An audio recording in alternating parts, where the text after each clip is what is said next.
In the Gospel of Matthew, chapter 7, verse 16, Jesus, Yeshua, tells us that we can identify those that we should distance ourselves from by the fruit they produce.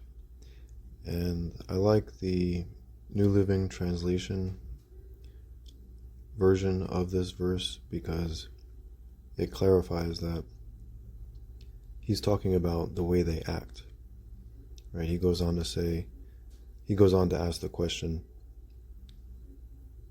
can a thorn bush produce grapes, right? No, right? If you're trying to get some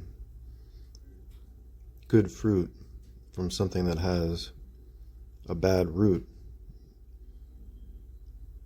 it's basically an exercise in futility.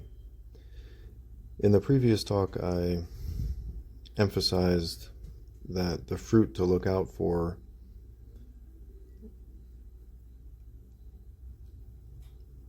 that's especially damaging is what's known as the covert narcissist abuse cycle. This is where someone engages in a 4-stage program, you could call it, with people that they believe they can do so with, right? They might do this with just one person at a time, or they may even engage in it with more than one person at the same time. That abuse cycle, again, is the initial idealization stage, otherwise known as love bombing. The second stage is devaluation, where they start disrespecting you and manipulating you in various ways. And then the third stage is the discard, where they either suddenly leave you or they make the situation so intolerable they force you to break up with them. And the final stage is the Hoover, referring to the vacuum cleaner manufacturer, symbolically, because they suck you back in, they come back around and convince you that you should take them back, and they've learned from their mistakes and they won't ever do it again, etc. So that is one major red flag to look out for, but there's two others, and this goes for both men and women. So if you're looking for a happy, loving relationship, I believe there's 3 major red flags that need to be looked out for. And one is definitely whether someone has this narcissistic spirit, which is revealed through this particular way of carrying out relationships that are basically designed to foster betrayal, which is the most hurtful thing, really, I think anyone can do to another person. So it's just this cycle of creating the right environment, so to speak, for betrayal to be possible, right? You can't really betray and hurt someone that you haven't engaged in a close relationship with, right? You can't really betray someone who doesn't care about you in the first place, right? So that love bombing at the beginning especially is for that purpose, to get you emotionally invested so that they can then hurt you in that way, cause heartbreak in that way. The 2 other major red flags to look out for, I'll start with one that's pretty basic.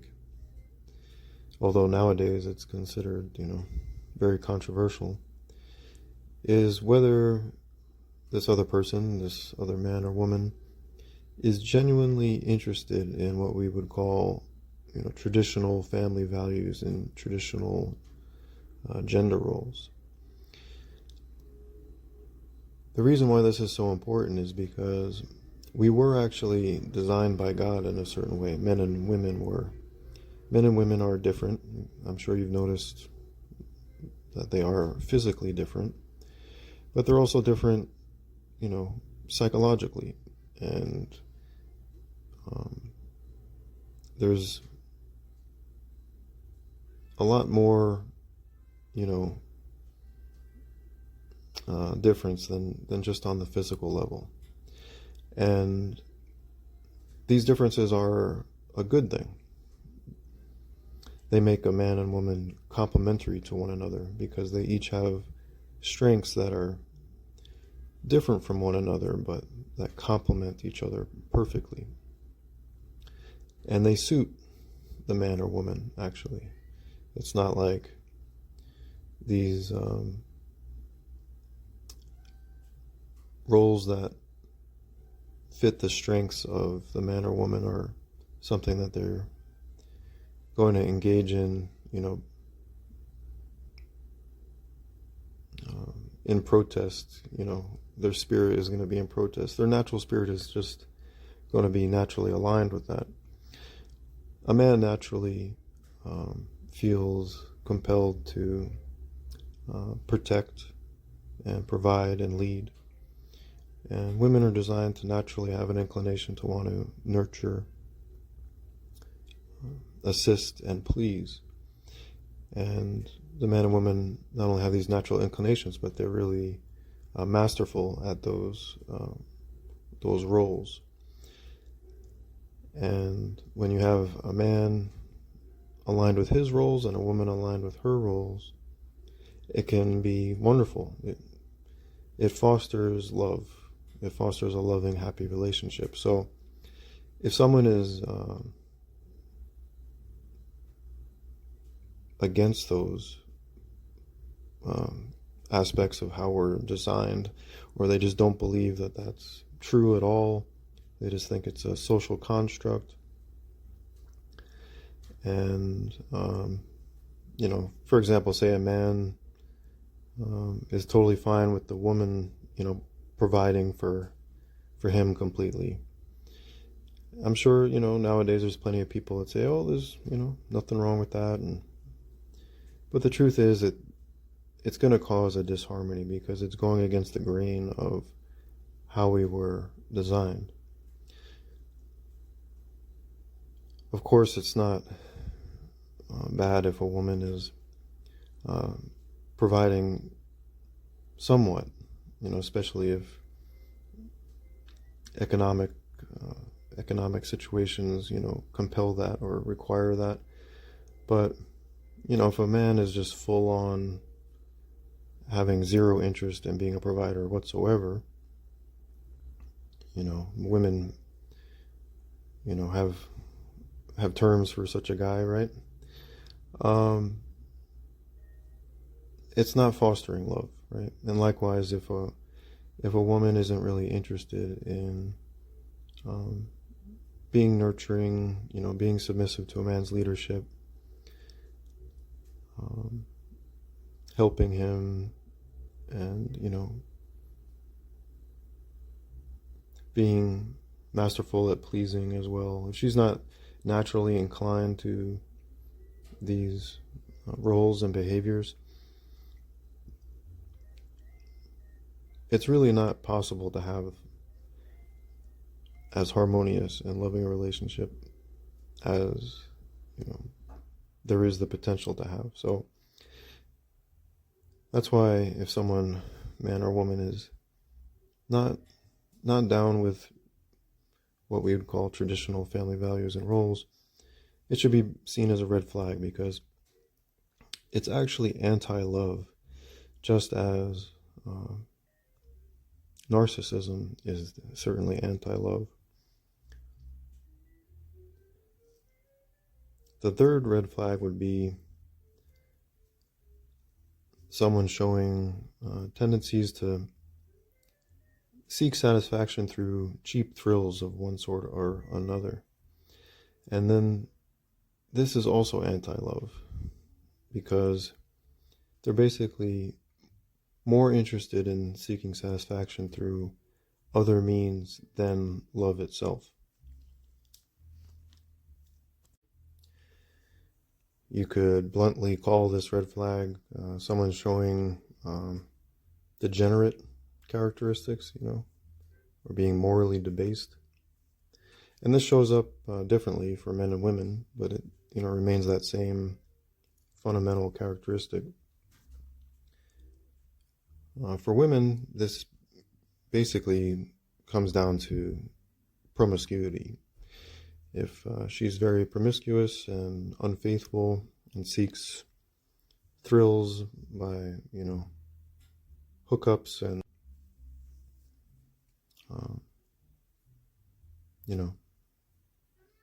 being intimate with others behind the back of their partner, that's obviously anti-love, right? And that's obviously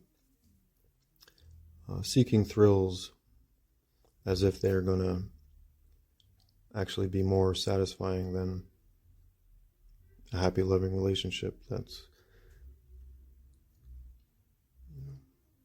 built on honesty and kindness and fairness. For guys, this cheap thrill-seeking pursuit, usually takes other forms. For example, they can be heavily into video games. Like that can be, especially nowadays, very addicting, and they can be so into it that they neglect their partner, right? And so they're seeking the cheap thrill of the video game entertainment over love. But of course, a man can have other cheap thrills that he goes after. It could be gambling or just obsession with profit and gaining more money, just the thrill of the latest business deal, just occupying them more than their interest in having a happy, loving relationship. So, again, the three major red flags to look out for in the context of relationships is, number one, narcissism, covert narcissism in particular. Number two, that they're not really believers in the way God actually designed men and women differently, and not really believers in that, what you could call traditional family values or traditional gender role perspective. They're not believers that that is actually ideal and what would foster the most harmony and chemistry and love between a man and a woman. And then lastly, the morally debased kind of / addict. It's really like kind of drug addict behavior. Of course, drugs can be another example of this cheap thrill seeking. All of these different pursuits really are kind of drugs of one sort or another. They're just, going for this short-term gratification and thinking that would, exceed or make up for any lacking in a loving relationship. And that shows that they don't really believe in love as a main source of satisfaction. Returning to the words of Yeshua, the greatest commandments he gave us are to exercise comprehensive love, right? Love towards God, others, and ourselves. He also gave us the golden rule to treat others as we wish to be treated. And if you look at those commandments as a kind of a burden, like just a burdensome duty, you're missing the bigger context of why he came, right?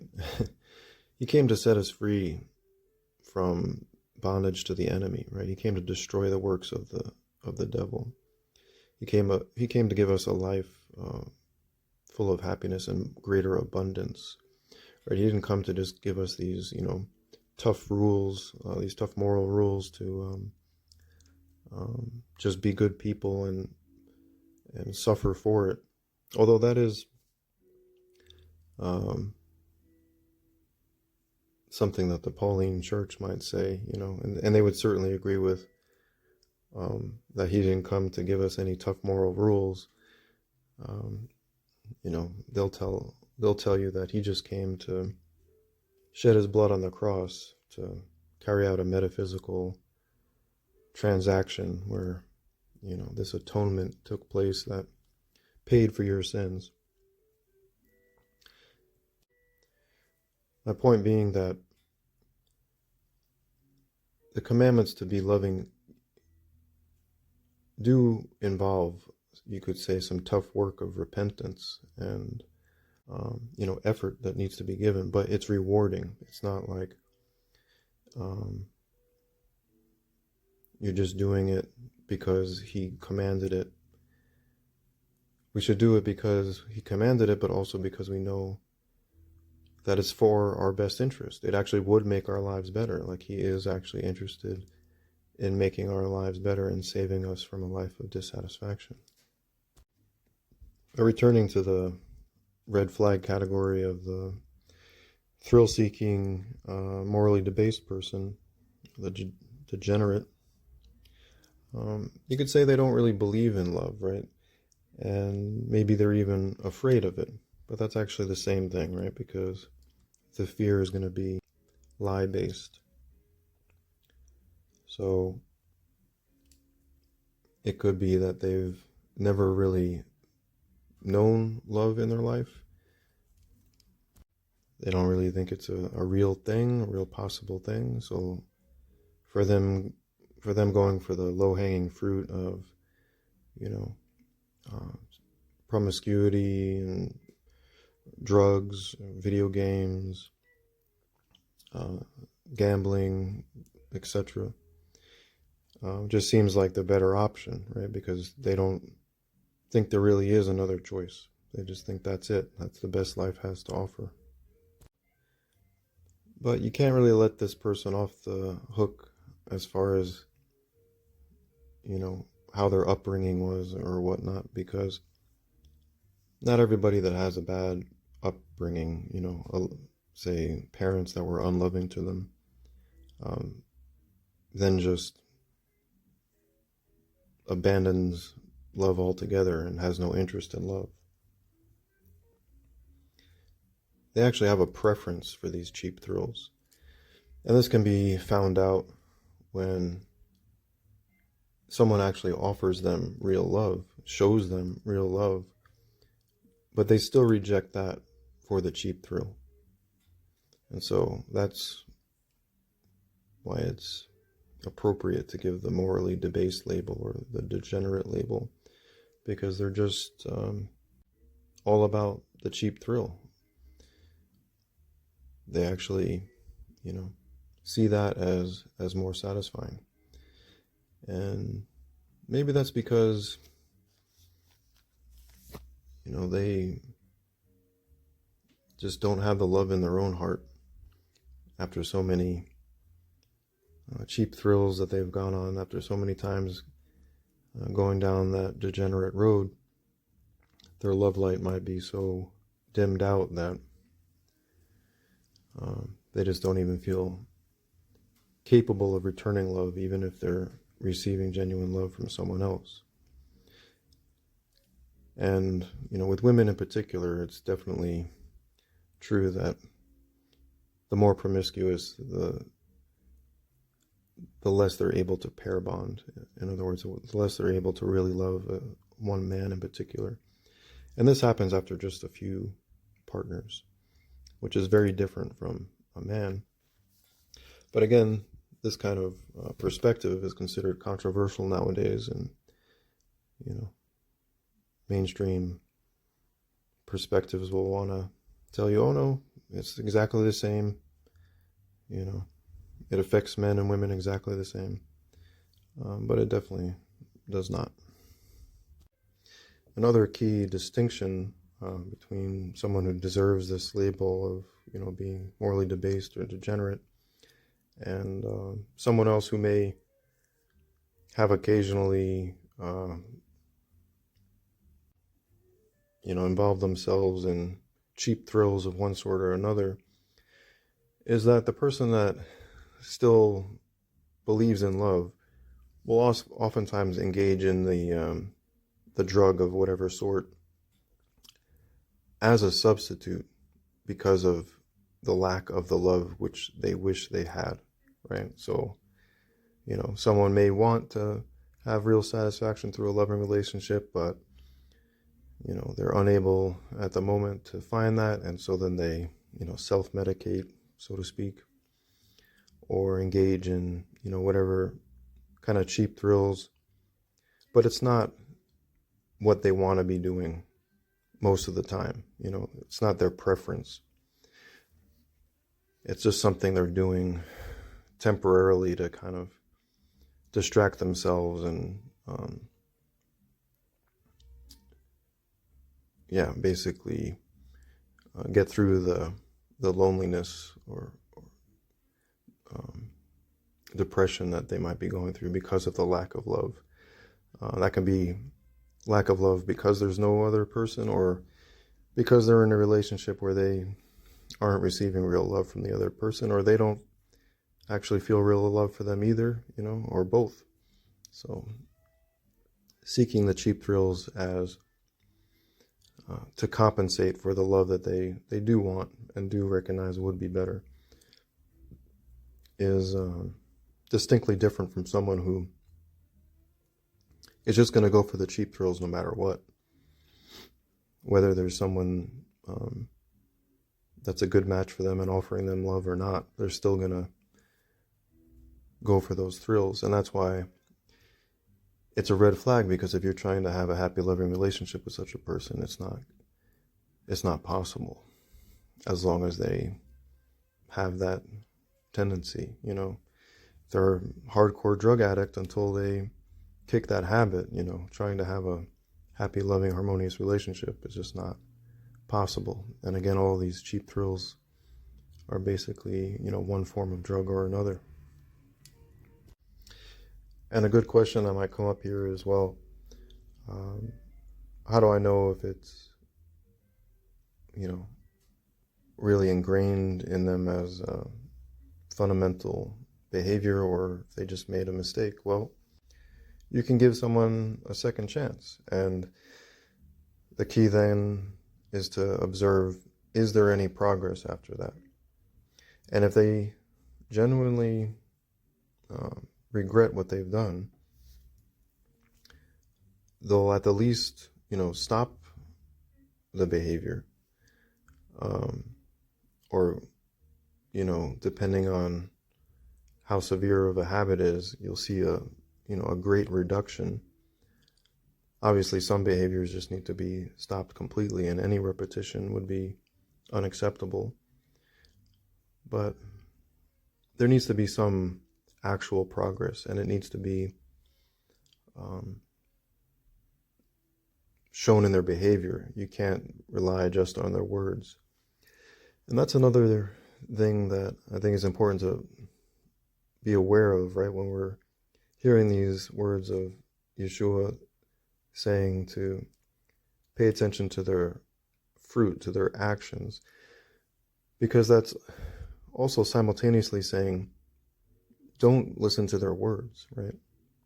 It's actually another way of saying, actions speak louder than words.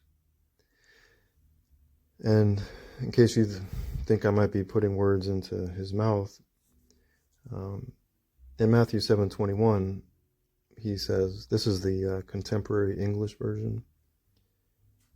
Yeshua says, quote, "Not everyone who calls me their Lord will get into the kingdom of heaven.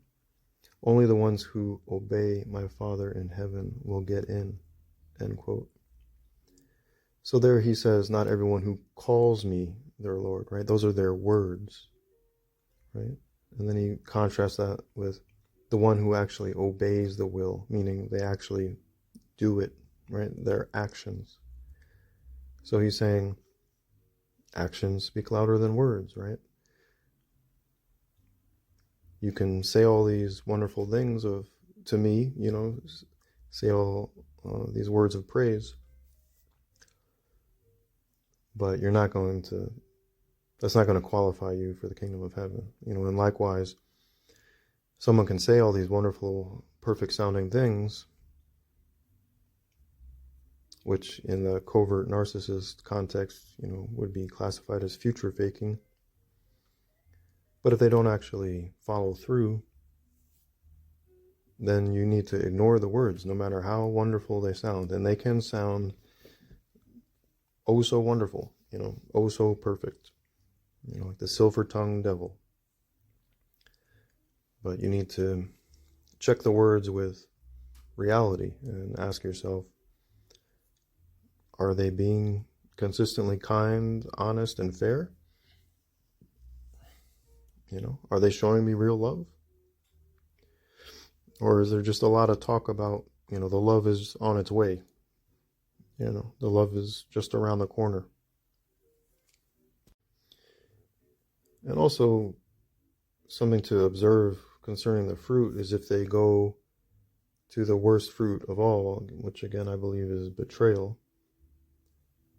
Abuse is the opposite of, and the three main kinds of abuse are aggression or initiating violence, right? And that can be in the form of passive aggressiveness too. It doesn't necessarily mean physical violence. And then also deception is another main form of abuse. And then unfairness is the final main form of abuse. And betrayal is actually all three combined. When someone betrays you, they're initiating violence against you. They're also deceiving you, and they're also being, very unfair. And so if someone is carrying out an act of betrayal, that means they're completely anti-love. It's 0% love. So if someone is carrying out something that shows that they don't even have the tiniest, amount of love in their heart, that would prevent them from doing that. Right? Someone,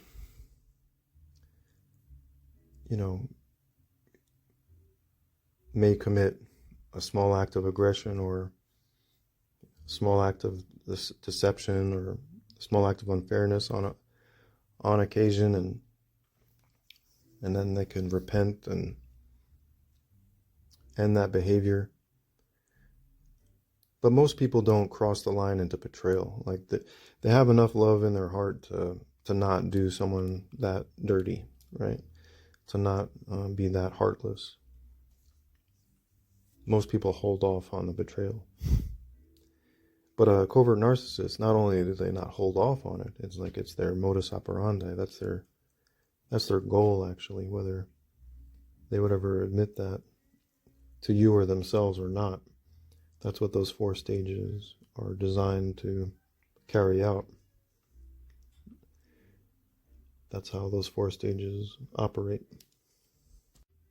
So with these 3 red flags, you have to also keep in mind that they may occasionally, do a somewhat, nice thing for you, or, again, they might say wonderful things.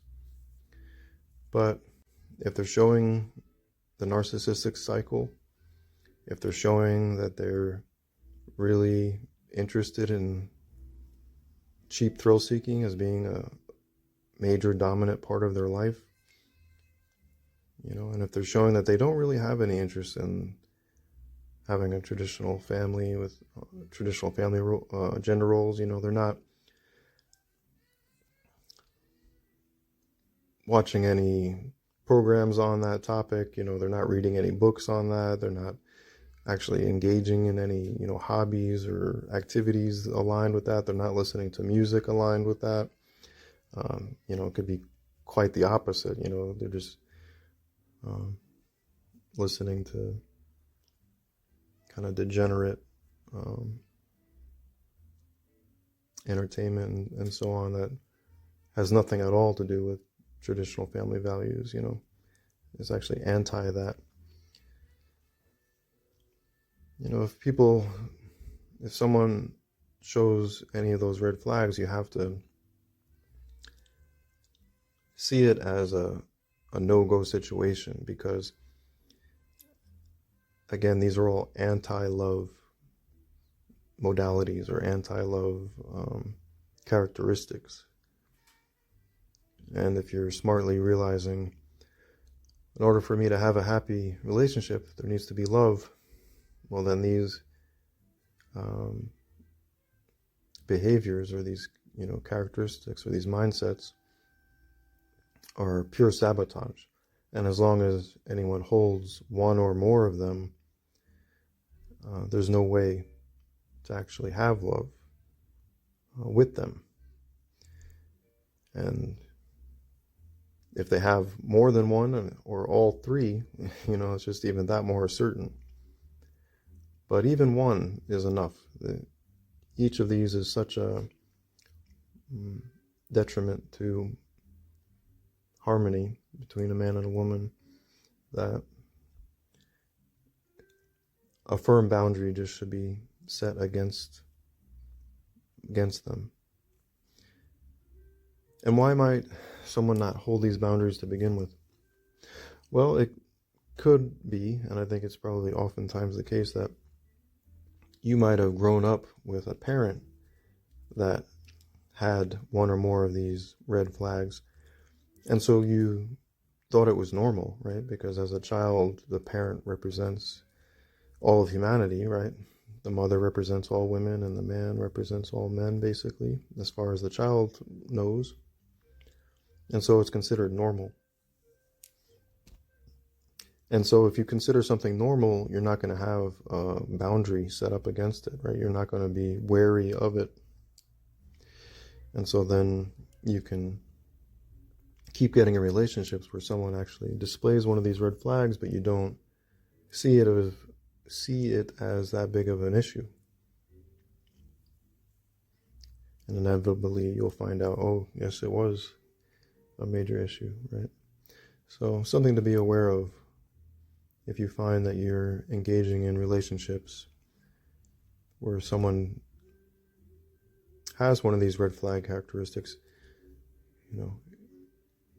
Reflect on whether one of your parents or whoever a caretaker was for you as a child, if they also had one of these red flags, and again, how that normalization of it as a child may have led you to be a boundary-less people-pleaser type person who is vulnerable to falling into these black holes of quote-unquote relationships, right?